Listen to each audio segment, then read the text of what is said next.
ጌታ ኢየሱስን ብዙ ህዝብ ይከተለው ስለነበረ አንድ ወቅት ላይ መሸባቸውና ምን አላችሁ አላቸው። ምንም የለንም አሉት። ህዝቡን ሸኝ ቶሎ ብለህ ሸኛል። አይ ህዝቤንም አልሸኝም አለ። እኔ የመጨከን ልብ የለኝም አላቸው። እና ሲለው እንዲህ አሉ፣ ምን አላችሁ አላቸው። አረ ለዚህ ህዝብ የሚበቃ ነገር የለንም አሉ። ያለችን 2 ዓሣና 5 እንጀራ ነው አለ። እሱን ወደኔ አምጡ። መጽሐፍ እንደዚህ ይላል፣ ኢየሱስም ይላል 2 ዓሣና 5 እንጀራ ወደ ላይ አንስተው ይላል አበዛ የሚል ቃል አታገኙትም። ባረከው የሚል ቃል ታገኙታል። መባረክ መለኮታዊ የእግዚአብሔር አጀንዳ ነው። በእግዚአብሔር ስለሱ እንድታውቁ ሳይሆን እሱን ራሱ እንድታውቁ ነው የሚፈልገው። በትንሣኤ ቀን የመጀመሪያው የጌታ ፍላጎት ምን ነበረ? ለምን ቆየባቸው ብላችሁ መጽሐፉን ስትፈትሹ የሆነ ሙታንን አስነስተው በቃ ህዝቡን ለማስባል አይደለም።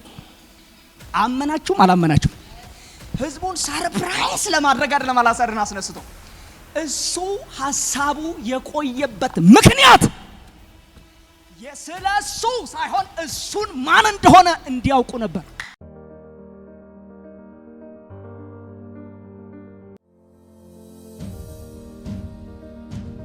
የምናገርበት ክፍል የእግዚአብሔር ቃል እንዲህ በሚል ነው።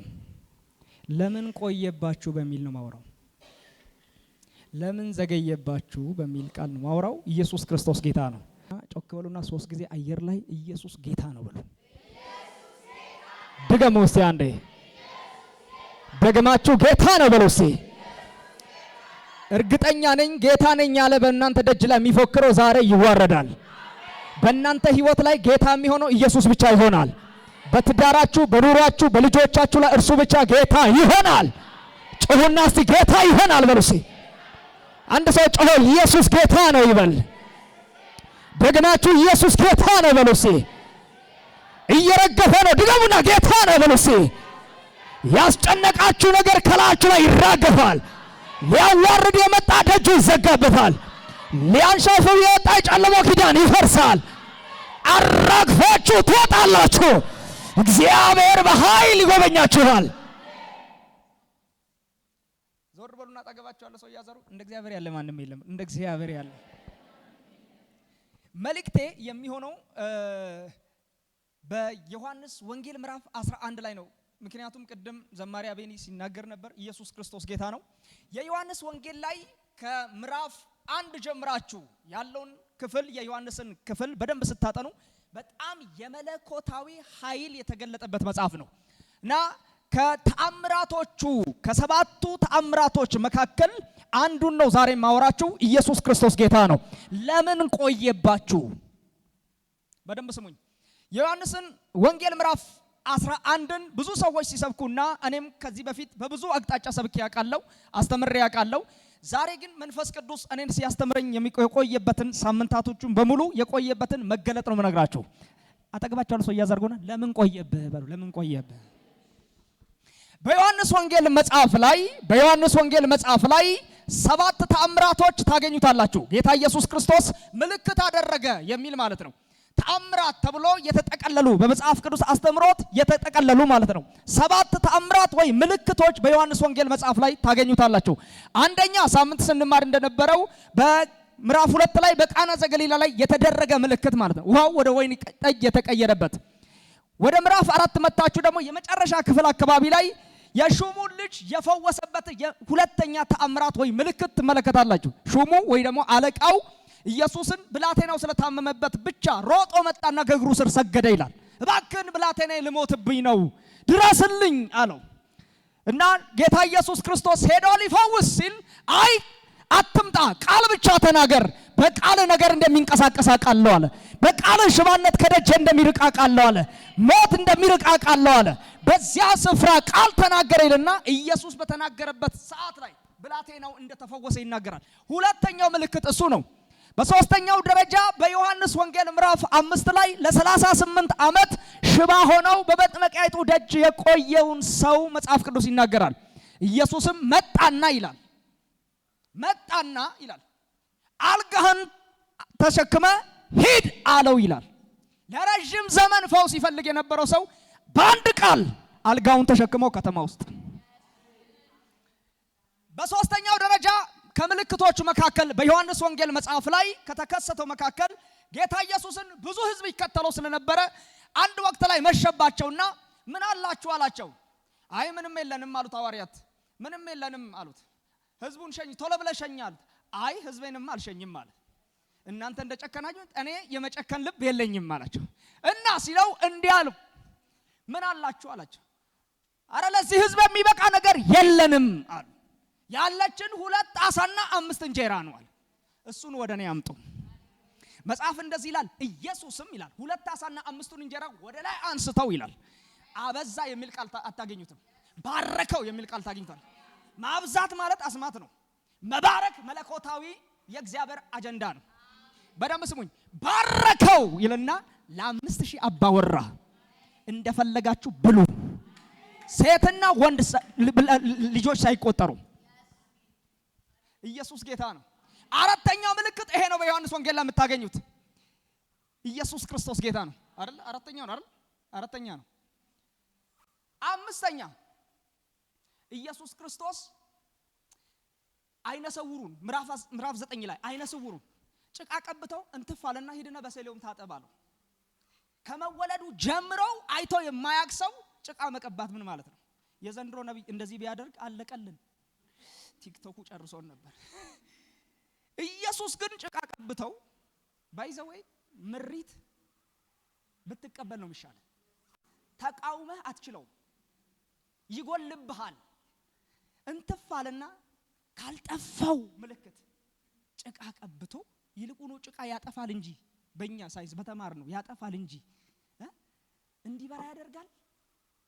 እሱ ካለበት የሚያጠፋ ነገርን ያቀናል። ቀብተው በሰሎም ሂድና ታጠብ። ሰሎም ማለት የተላከ ማለት ነው። ሄዶ ይላል ታጥቦ ሲመጣ እያየ መጣ ይላል። ትላንትና በጨለማ የኖረ ሰው አሁን እያየ ተመላለሰ። አንድ ሰው ማን ነው? አሜን አለ። ሰባተኛ አሁን የማካፈል ቃል ነው። በደንብ ስሙኝ። 20 ደቂቃ ብያችኋለሁ። በጣም ሰዓት ላይ ሲሪየስ ነኝ። ኢየሱስ ክርስቶስ ጌታ ነው። በዚህ ቃል ውስጥ ያለው ደግሞ ትንቢት እናንተን አቅጣጫ ይቀይራል።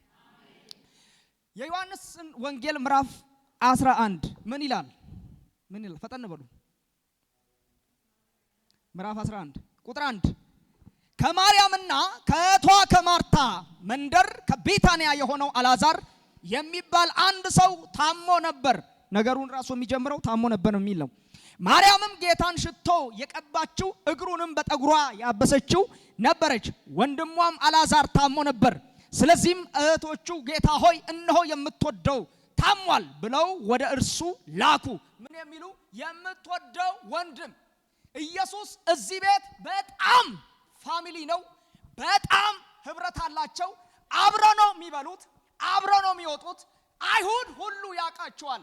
እንደዚህ ሰዎች አልዓዛርን፣ ማርታን፣ ማርያምን እንደሚወዳቸው አይሁዶች ሁሉ ያውቃሉ። ምክንያቱም በሶሻል ላይፋቸው የተገለጠ ነገር ነው ያላቸው። ኢየሱስ በደጃቸው ሳይረግ ቤታቸው ሳይገባ ምሳ ሳይበላ እራት ሳይበላ ወጥቶ አያውቅም። ይሰነብታል፣ ይቆያል። እነሱም ደግሞ ያገለግሉታል፣ ይወዱታል። በዚህ መካከል መላ አይሁዶች ኢየሱስ እነሱ መንደር እንደሚወደድ እሱም እንደሚወዳቸው ያውቁ ነበር። ስሙኝ፣ ከሰዓት አቅጣጫ ፈጥናለሁ። በደንብ ስሙኝ። በዚህ በመዋደዱ ምዕራፍ ላይ እያሉ ኢየሱስ ክርስቶስ ለወንጌል አገልግሎት ከተማ ቀይሮ ሄደ። ኢየሱስ በጊዜው በነበረው የወንጌል አገልግሎት ላይ ሚሽን ላይ ርቆ ስለሄደ አልዓዛር ድንገት በማይታወቅ ሁኔታ በበሽታ ታመመ። በበሽታ መታመሙ ኢየሱስ ባለበት ስፍራ ነገርየው ደረሰው፣ ሰማው። ለምን ቆየባችሁ? በደንብ ስሙኝ። መልእክት ይሄ ነው። ብዙ ሰዎች እግዚአብሔርን እኔ አያየኝም፣ እግዚአብሔር ስለማይወደኝ ነው ትላላችሁ። ስለማይወዳችሁ አይደለም።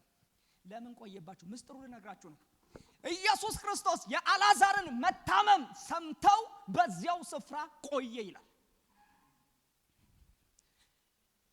ይመጣል ብለው እነ አልዓዛር ቤት እነ ማርታና እነ ማርያም ሲጠባበቁ መታመሙን ሰምተው ቆየባቸው፣ ዘገየባቸው። ሁለተኛው ቀን መጣ። አልዓዛር ሞት የሚባል ነገር ደጁ ላይ መጣ። ሞተ። መታመሙ አይደለም መሞቱን ጭምር ኢየሱስ ቀድሞ አውቆታል። አልዓዛር ይተኛል፣ ሄጄ ቀሰቅሳለሁ ብሏል። ደቀ መዛሙርቱ አልገባቸውም። ስለ እንቅልፍ የሚያወራ መሰላቸው፣ እሱ ግን ስለ ሞቱ ያወራ ነበር ይላል። በደንብ ስሙኝ። እስከ 4 ቀን እስኪቀበር ድረስ ኢየሱስ ቆየ። በአራተኛው ቀን ተጉዞ ሲመጣ አልዓዛር ምን ተብሏል? ተቀብሯል። ምን ብሏል? ተቀብሯል። ድንገት ማርታ ኢየሱስ እንደመጣ ሰማችና ሮጣ ወጣች ይላል። ለምን ቆየባችሁ? ሰምታ ወጣችና መምህር ሆይ አለችው። አቤት አላት። አንተ እኮ እዚህ ሆነ ቢሆን ኖረው በአንተ መኖር ውስጥ ሞት አይደፍረንም ነበር። በአንተ መቆየት ውስጥ ከኛ ጋር መሆን ውስጥ በሽታ አይደፍረንም ነበር። የምትወደው አልዓዛር ኦልሬዲ ሞቶ 4ኛ ቀን ሆኗል አለችው። ማርታ አላት። አቤት አለችው። አይዞሽ አላት። ምን ነው ሲባል እንዲህ አላት፣ ወንድምሽ ይነሳል። አቤት አለችው። ቀለል አረገችው። ማርታ ቀለል አረገችውና አቤት ጌታዊ ምን አልክ አለችው። ወንድምሽ ይነሳል። ምን አለ? እነንማ እኛ አይሁዶች እናውቃለን አለችው። ምን?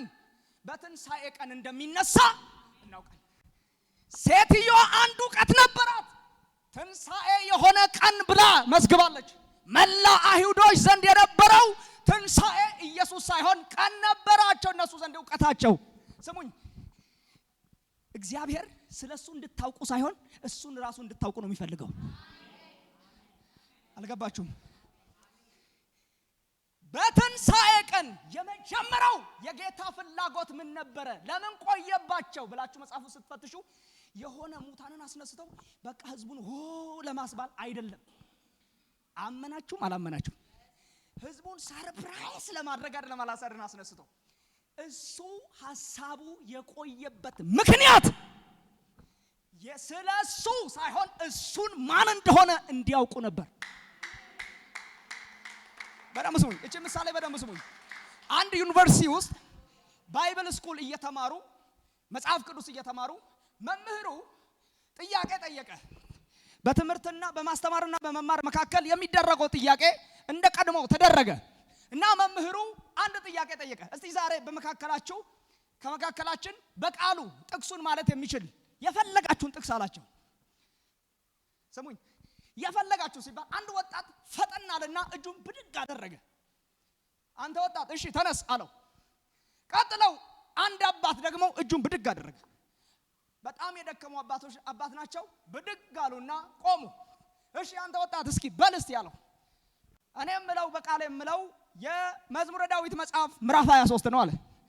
እግዚአብሔር እረኛዬ ነው የሚያሳጣኝ የለም፣ በለመለመ መስክ ያሳድረኛል፣ በዕረፍቱ ውኃ ዘንድ ይመራኛል እያለ 6ቱንም ቁጥር ጨረሰ። ቁጭ አለ። አባትየው ጋር የኔ አባት እስቲ እናንተስ እርሶስ አለት። እሱም ተነሳ። እኔም ልጄ አለ። ልጄ አሁን ያለውን ጥቅስ ነው መድገም እንፈልገው አለ እና እንዲህ አለ፣ እግዚአብሔር እረኛዬ ነው እያለ ይላል። ተማሪዎች ይዞራሉ። ምን አሁን የሚያስብል ነገር ምን ተገኘ ብሎ እግዚአብሔር እረኛዬ ነው ይላል ሰውየው። ቀጥለው የሚያሳጣኝ የለም ዋው ይላል እያለ 6ቱንም ቁጥር ጨረሰ። መምህሩ ተገረመና እንዲህ አለ፣ ተረጋጉ አላቸው። እሺ አንተ ወጣት አለው። አቤት አለው። አንተ ስለ እግዚአብሔር ታውቃለህ አለው። የኔ አባት ግን እግዚአብሔርን ራሱ ነው የሚያውቁታል።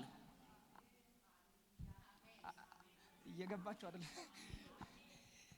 አንተ ስለ እግዚአብሔር ነው የተነተንከው፣ እርሱ ግን እግዚአብሔር ራሱን ነው ያወቀው፣ እርሱን ነው የተረዳው። ስለ እግዚአብሔር ማወቅና እግዚአብሔርን ራሱ ማወቅ ይለያያል። በደንብ ስሙኝ። በኤፌሶን መጽሐፍ ላይ እንዲህ የሚል ቃል ታገኙታላችሁ። በኤፌሶን መጽሐፍ ምዕራፍ 1 ቁጥር 17 ላይ እቺን ቃል በደንብ ስሙኝ። እቺን ላንብብላችሁ፣ እየጨረስኩ ነው። የመጀመሪያው የቆየባችሁ ጌታ የቆየባችሁ ምክንያቱ ብትጠይቁኝ ስለሱ ሳይሆን እሱን እስክታውቁ ድረስ ነው። ይሄ ጉባኤ አሜን አይልም? ምን ነካችሁ ዛሬ? ቁጥር 17 ያው በደንብ ስማኝ። ጳውሎስ እንኳን ጠቅሶ ይነገራል። የክብር አባት የጌታችን የኢየሱስ ክርስቶስ አምላክ እርሱን ይልና እርሱን በማወቅ የጥበብና የመገለጥን መንፈስ እንዲሰጣችሁ እለምናለሁ። ስለሱ ይላል መጽሐፍ ቅዱስ አይልም። ጳውሎስ ሲጨነቅ የነበረው ለኤፌሶን አማኞች ስለ ኢየሱስ ሳይሆን ኢየሱስ ማን እንደሆነ ያውቁ ዘንድ ነበረው የቀንና የሌሊት ጩኸቱ፣ ለቅሰው፣ ልመናው። እግዚአብሔር በሕይወታችሁ ፈጥኖ ያልመጣው እናንተ ስለሱ በማወቅ ብቻ ነው ብዙ ዘመን የዋጋ የከፈላችሁት። እርሱ ደግሞ እርሱን በደንብ እንድታውቁ ይፈልጋል። አንድ ሰው ጮሆ አሜን ይበለኝ እስኪ። እርሱን ታውቁ ዘንድ እለምናለሁ አለ። በአብ ፊት የምንበረከከው ስለ እናንተ እሱን እንድታውቁ ነው እንጂ ስለሱ እንድታውቁ አይደለም። ስለዚህ በማርታና በማርያም መካከል የነበረው እንዲህ ነበር። አንተ እኮ አሉት፣ አንተ በትንሣኤ ቀን እንደሚነሳ አውቃለሁ። እህት ማርታ አላት፣ ትንሣኤ ላንቺ ወር ነው አይደል? ትንሣኤ ላንቺ ቀን ነው አይደል? አላወቅሽም። ትንሣኤውና ሕይወት እኔ ነኝ አለ። ኖ ትንሣኤ ቀን አይደለም፣ ትንሣኤ ራሱ እኔ ነኝ አለ። ሕይወት እኔ ነኝ አለ። ትንሣኤ የሆነ ወር አይደለም፣ ትንሣኤው ራሱ ክርስቶስ ነው። ማነው ጮሆ አሜን የሚለኝ? ማንም ቢያምንብኝ ቢሞት እንኳን ሕያው ይሆናል። ሕይወት ያለው እኔ ዘንድ ነው። ቀን እጅ አይደለም ያለው። ትንሣኤ ቀን አይደለም፣ ትንሣኤ ራሱ ክርስቶስ ነው። ስለዚህ ትንሣኤን የሚያውቁት ቀን አንድ ቀን ይመጣል ብሎ ነው የሚጠብቁት። ትንሣኤ ቀን አይደለም አላቸው፣ ትንሣኤ እኔ ነኝ አላቸው። የቆየባቸው ምክንያት አንዳንዶቻችሁ ትንሣኤ ቀን ነው ብላችሁ እንደነ ማርታና እንደ ማርያም እየጠበቃችሁ ትንሣኤ ራሱ ክርስቶስ ይሄንን ዕውቀት እስኪያደራጁ ድረስ ቆየባቸው። አንዳንድ ጉዳዮቻችሁ ለምን ቆየባቸው? ኢየሱስን ፈልጋችሁ የኃጢአተኞች አንዳንድ መንገድ ሲፈጠን የእናንተ ለምን ቆየ? እሱን እስክታውቁ ድረስ ነው። እሱን ካወቃችሁ ሁሉንም ይለቅላችኋል። አሜን በሉ ጩኹና በደንብ ስሙኝ። ካወቁ በኋላ ትንሣኤ ራሱ እንደሆነ ካወቀች በኋላ ሄዳ ለማርያም እንዲህ አለችው፣ መምህሩ መጥቷል አለችው። መጽሐፍ ቅዱስ እንደዚህ ይላል፣ በስውር ይላል። በስውር ሄዳ መምህሩ መጥቷል ስትል ብድግ አለች። ማርያም ደግሞ በደንብ ስሙ። ማርያም ደግሞ ኢየሱስን በደህና ቀን ሽቶ ነስንሳ በእንባ እግሩን እያጠበች ክብር በሆነው በአይሁድ ስርዓት ጸጉሯ ሴት ማለት ነው፣ በጸጉሯ ክብሯ ነው በሱ እግሯን የምትወደው እንዲያጨከነብኝ እስክትል ድረስ ያግሮመረመችት ምዕራፍ ያስቀየራት ይሄ መገለጥ ነው። ብድግ ብላ ሮጣ ስትመጣ እንዲህ አለችው፣ በጌታ በደንብ ስሙኝ፣ እንዲህ አለችው፣ ጌታ ሆይ አለችው። እሷ መጣች፣ አንተ እዚህ ሆኖ ቢሆን ኖሮ ሞት አይደፍረንም አለች። እኛ ቤት ሐዘን አይሆንም ነበር፣ የብዙ አይሁዶች መሳለቂያ አንሆንም ነበር። አንዳንዱ ወዳጅ ነኝ አብሬያችሁ ሲበላይ ነበረው ለለቅሶ ቀን እንኳን አይመጣም፣ እስኪ ቀበር ድረስ እንኳን ይጠብቃል፣ እንዴት አይመጣም እየተባሉ ልባቸው ለካ አሯል። በትመጣ ኖሮ እኮ ይሄ ባልተከሰተ ነበር አለች። ማርያምን ከሱ ጋር ተከትሎ የመጡ አይሁዶች ሊያጽናኑ የመጡ እንዲያ አዘኑ። ኢየሱስ መንፈሱ ታወከ ይላል ይልና ወዴት አኖራችሁ አላቸው። ሊያሳዩ ሲሄዱ እንዲህ ይላል መጽሐፍ ቅዱስ፣ ኢየሱስም አልቻለውምና እንባውን አፈሰሰ ይላል። ምን ማለት መሰለ? ወዳችኋለሁ ሲል የነበረው ውሸቱን ነው የሚባል ወሬ አይሁዶች ዘንድ በሙሉ መጥቶ እነ ማርያምን እነ ማርታን አጡዟቸዋል። ቢኮዝ ይሄ እስኪከሰት ድረስ አይጠብቅም ነበር። በእውነት ቢወዳችሁ ኖሮ ይሄማ አስመሳይ ነው እስኪሉ ድረስ ያቆየውን ነገር ጌታ ኢየሱስ እንዲህ አለ። ያንን ለማሳየት እንደሚወዳቸው ለማሳየት አዘነና እንባውን አፈሰሰ። አይሁዶች ዞር አሉና እንዲህ አለ፣ እንዴ አሉ፣ በእውነት ይወዳቸው ነበር አሉ ይላል። ያው የቆየባችሁ ጠላቶችም አንተም እስክትረዳ ድረስ ላንተ ያለውን ፍቅር በጥልቅ ሊገልጥልህ ነው። ማን ነው ጮኸ አሜን ያለ? የመጀመሪያው ማንነቱን እስክትረዱ፣ ሁለተኛ ደግሞ ለናንተ ያለውን ፍቅር በኃይል እስክታውቁ ድረስ ለዛ ነው የቆየባችሁ። ለምን ቆየብህ? አንተ እድለኛ ነህ። የሆነ ነገር በመንገድ እያስተማረ ነው። እንደሚወዳቸው አይሁዶች እንዲህ አሉ። በጣም ይወዳቸው ነበር ማለት ነው። ሶስተኛ ለምን ቆየባችሁ? እርሱ ብቻ በሞት ላይ ስልጣን እንዳለ እስኪ ያውቁ ድረስ ነው። እስኪ አሜን በሉ አንድ ጊዜ። እስኪ ድገሙና አሜን በሉ አንዴ። ለምን ቆየባችሁ? በሰማይም በምድርም እርሱ ብቻ በሞት ላይ ስልጣን እንዳለ፣ የሞቶን መቀስቀስ እንደሚችል፣ ያለቀውን ማስቀጠል እንደሚችል መላ አይሁዶች እስኪረዱ ድረስ ነው። ለአንድ ሰው እንዲህ ይሆንለታል። እጁን ብድግ አድርግና አሜን በለኝ። ጠላቶች እስኪያዩ ድረስ ያንቺ አምላክ የታለ? ምንም አያደርግልሽም የተባልክ ለአንተ መልእክት አለኝ ዛሬ ማታ። እግዚአብሔር አምላክ ጠላቶችን የሚያሳፍር ታምራት ያሳይሃል። ታምራት ያሳይሃል። ምልክት ያሳይሃል። እርሱ ብቻ ሞት ላይ ስልጣን አለው። ሞት ሆይ መውጊያ የታለ? ሲኦል ሆይ ድል መንሳት የታለ? የሞት መውጊያ እጄ ላይ። ኢየሱስ ጌታ ነው። ሞት ላይ ስልጣን ያለው ያንቺ ጌታ ነው። ማን ነው ብድግ ብሎ አሜን ያለኝ? እስኪ በእግሮች ቁም እስቲ ቁም። ብራታካፓያ ይታያል ዘንድሮ ያንተ አምላክ። ቆየብኝ ያልከው አምላክ በኃይል ይገለጣል ባንቺ መንደር። በታምራት ይገለጣል ዘንድሮ። በእውቀት ይገለጣል ባንቺ መንደር። አንድ ሰው ጮሆ ማን ነው አሜን ያለኝ? እስኪ ይገለጣል በሉ እስቲ። በሞት ላይ ይው ከዛም በፊት ከዛም በኋላ 4 ቀን የቆየውን ሬሳ ከመቃብር ያስነሳ የለም። ስማኝ፣ ሁሉም የሆኑት በኢየሱስ ስም ነው ሙታን የተነሱት። ኢየሱስ በሞት ላይ ስልጣን እንዳለ አይሁዶች በሙሉ በእርሱ እስኪያምኑ ድረስ ተደነቁ፣ ተገረሙ ይላል መጽሐፍ ቅዱስ። እንዲህ ብዬ አውጃለሁ፣ ያንቺ አምላክ አሁን በጠላቶችሽ መንደር ላይ ይገለጣል። ሰርቶ ያሳይሃል፣ አድርጎ ያሳይሃል፣ ገልጦ ያሳይሃል። የሞተ ቢዝነሳችሁ እንደገና ትንሣኤን ያገኛል።